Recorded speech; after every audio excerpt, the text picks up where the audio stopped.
All my friends are staying cool. It's starting to be one really hot summer. I'm just going to center this a little bit here. I am making an interactive character scene. Anyway, I'm going to do it from scratch and show you how I do it. I just clicked my pen tool and I want to make this the floor. Now I need to make a window for my character to be able to interact with the other character. Very easy to do that. And I don't like the height of it. Just easy to scale it up a little bit. And then I'm going to move this up just a little ways. I want it to be about center. Doesn't need to be exact. There it is, center. Gives me the sign there. And I need to start adding a little bit of a counter space here. But before I do that, I want this to be a boulder. Control C, Control V, and I have our border.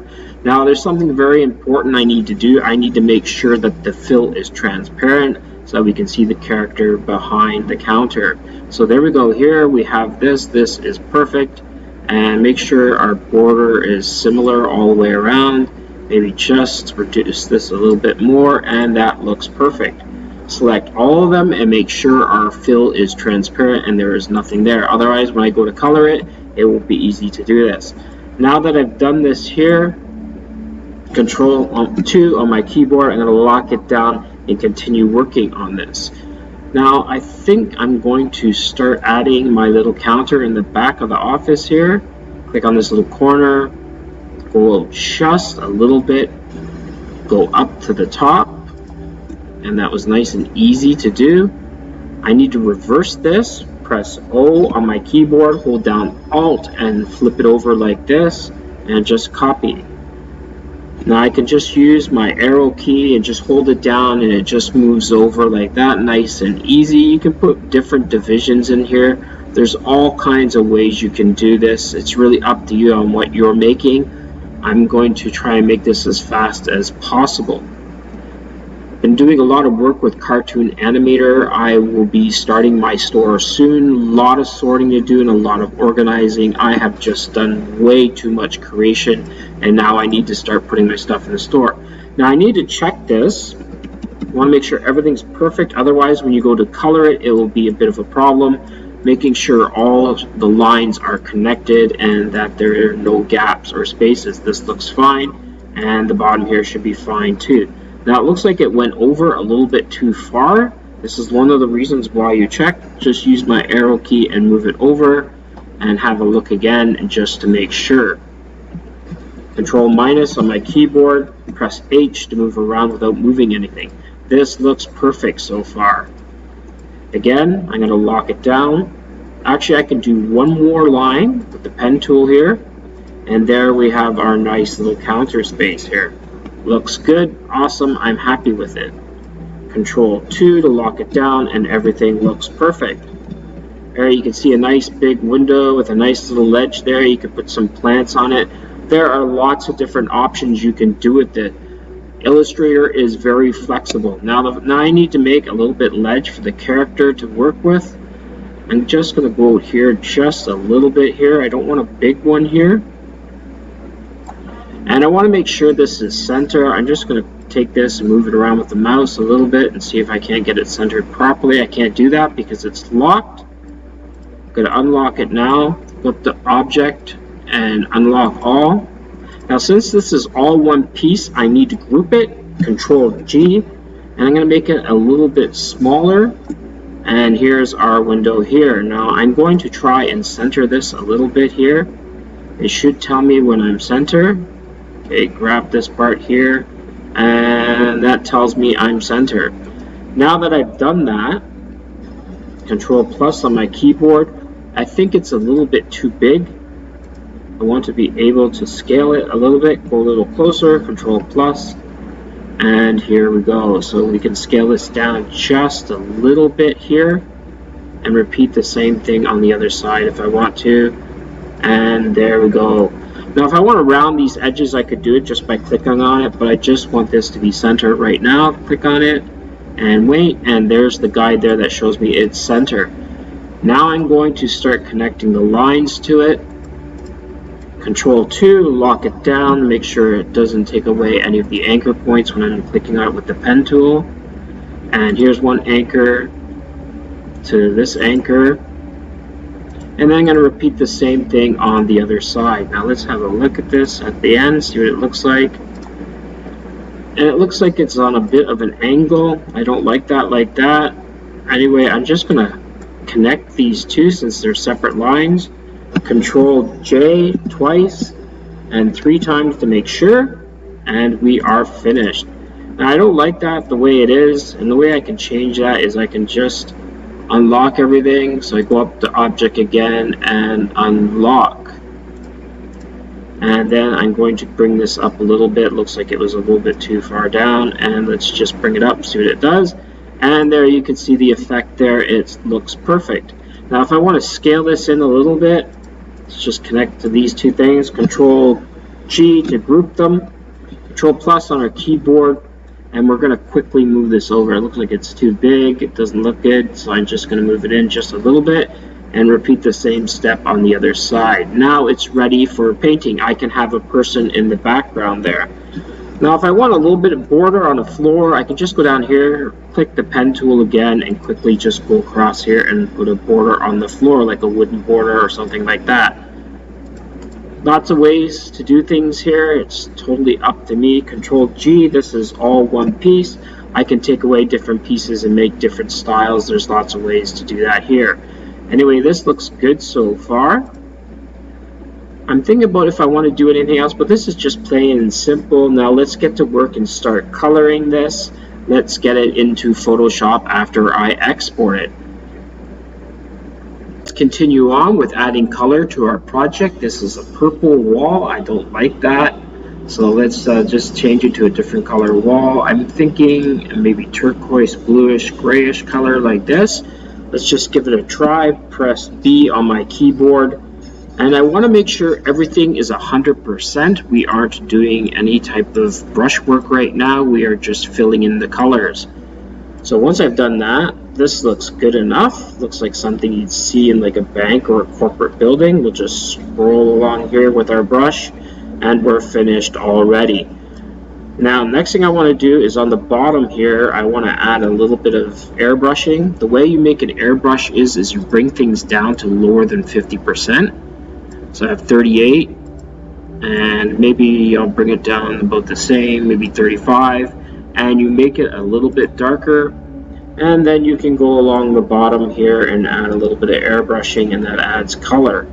Anyway, that looks good so far. I'm happy with that. Maybe I'll just do a little bit on the walls here. And you can see it looks like there's a little bit of extra color on here. It makes things look a little more realistic. Anyway, Control D to deselect this. I need to start working on the wood. Now, if you want to find wood colors, you just go down into the oranges like here, and you can click on the different browns. You can see that looks like a chocolate brown. I'm going to just make this a little darker and click around here. That looks okay. Press B on my keyboard. I want this to be a little darker, and B on my keyboard, and bring everything back up to 100%. Airbrushing is very important to learn how to do that inside the software. It makes things look a little more realistic. Now that I've done that, that looks great. I'm also going to do that to the front of this one as well. I want the colors to match. Control D on my keyboard, and I'm going to click there again. So let's just try it and give it a try. There we go. Press B on my keyboard and just quickly go across, and we're finished. Now I want to make this a little bit lighter up here.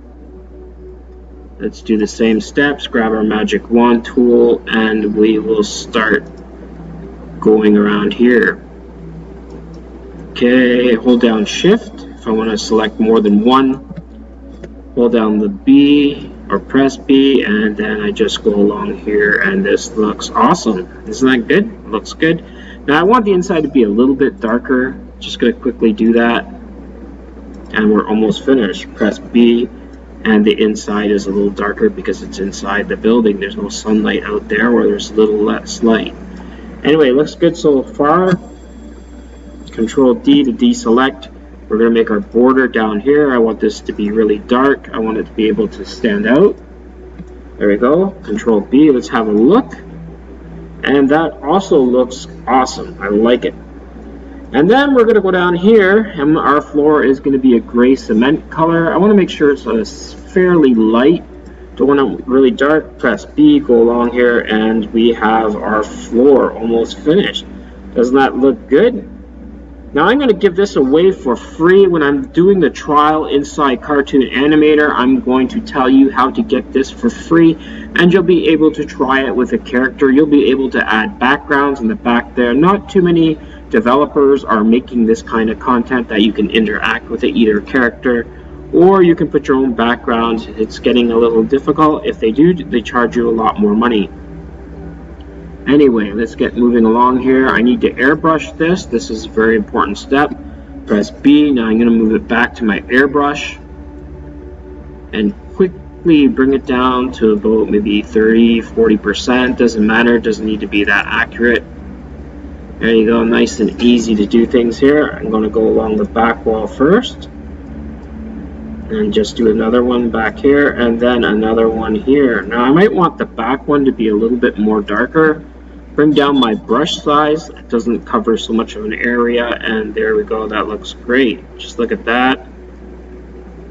And we'll do it a few times just for fun. And there's our back wall, and we have finished our scene layer. Our character can also interact with this layer. I want to show you how to do that in the next part of this video. Final step is testing out our scene layer in the software. We have it here. I'm going to make sure that it's moved to the front a little bit so our character can go behind it, and then scale it down just a touch as well. Make sure it fits within the blue lines, otherwise everything outside the blue lines will not be seen. Next step is to bring out our character. Now my favorite character for this would be a G2 character because I want the two characters to interact. And we're looking for a good choice here, and my favorite characters are right here, and we'll bring out Dan first. Let's just bring him out quickly here. He's loading up. This is a several angle character. The G2 characters are the real 3D characters in the software. There we go there. Now that he's there and he's perfect, you can see I can move this to the back and then he'll be in front of it, or I can move it back to where it was in here, and this makes it interactive for characters. Now I'm just going to quickly go back here and grab Wendy. Now I'm not sure how the software is going to react. I haven't done this for a while. I had two G2 characters, but we'll see how it goes. It should just load about as fast here. The computer's thinking. You can see it just going around in circles like that.